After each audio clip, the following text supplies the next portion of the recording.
right. So, Mike, great to have you here at the Southeastern Slingshot Shoot. You are an icon within the community, whether you know it or not.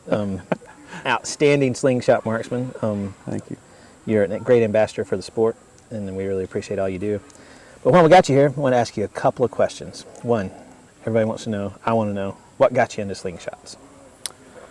I guess just kind of revisited it at some point. Got a couple of the old tube shooters, you know, the standard off the shelf.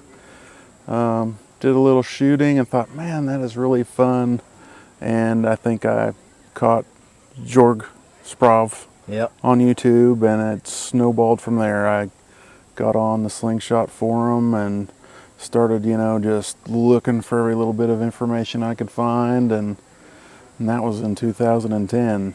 Yeah. So that's kind of where it was. I'd shot them when I was a kid, but never enough to be any good. You know, it probably was picking up rocks, and you know, you didn't have the consistency that you could get with a BB gun, so you went another direction. So when was the first time you shot a what we call a modern flat band slingshot? Was that 2010 era? Something like that, probably. Yeah. And do you recall what you were shooting? Oh man, I don't recall. There's been so many now. Probably TheraBand Gold.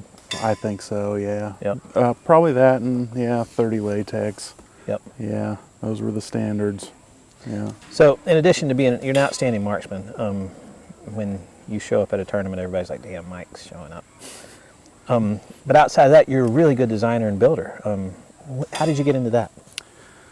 I guess just because I'm really primarily a shooter. You know, you're just wanted to tweak you're just searching out those elements in every different slingshot that you experience that brings it closer to what you think is the thing to do and build. Yep.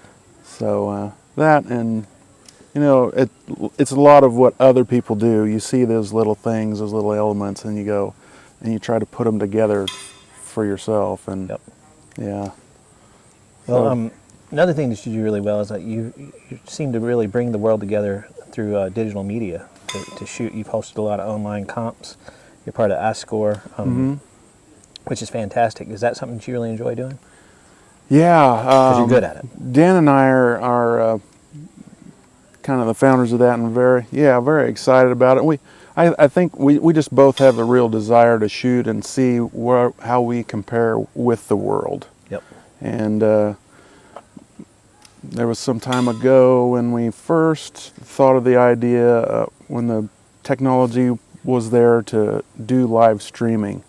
And we did this first live streaming comp. It was actually set up by someone else, and then it didn't work out, and I went ahead and did it. And it's the idea has grown from there.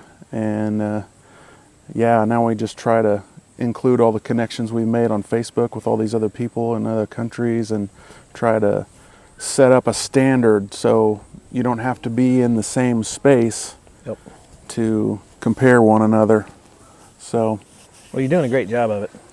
So, I mean, like all the other slingshot enthusiasts here, we've got multifaceted sort of feet and interests dipped into the slingshot pool. Now, out of all of them, which is the one that's means the most to you? Obviously, you're a great shooter. You're involved in the community. You're a good builder. But if there was just one you could take with you, which is the one that means the most to you? One of those elements? Yeah, of the ones, you know, because you're truly an enthusiast. But what is it that really fires you up about slingshots? I just really enjoy hitting the mark. I hear you. You know? Yep. And it's maybe because it's so difficult to do it, so that when it does happen, there's that satisfaction of... Now let's qualify it though. You and I, we put ourselves under a different set of restrictions when we call it difficult. A lot of folks would be happy to blast a soda can at 10 yards, and that's good shooting. I mean, think about it when we were in it 6 years ago. If you could hit a soda can 10 times in a row at 10 yards, you were top of the game. Yeah. So just to qualify that, really difficult is shooting at, you know, a 3/8 inch hex nut hanging on a string at 10 yards. Yeah. Okay. I just don't want anybody to get down about it and be like, oh man, I'm never going to be as good as him. But you mean, you're taking it to the nth degree. Yeah. So, Yeah. But I hear you. Hitting the mark is. Yeah. Ugh. There's so many people in the sport who've driven my progress with the products, like yourself and SimpleShot, with contests, the online contest. Yep. That's driven my abilities tremendously. Just every time there was something available to participate in, I tried to do that. And I mean, I would have never imagined 6 years ago that the level of play and the level of skill that we're seeing today is where it's at. Like the kid that just showed up, how long has he been shooting? I heard only a year. And he's a real threat at this competition. He's unbelievable. Unbelievable. So, what do you think we're going to see in the next 6 years? I would think the sport's got to grow. It's got to. Yeah.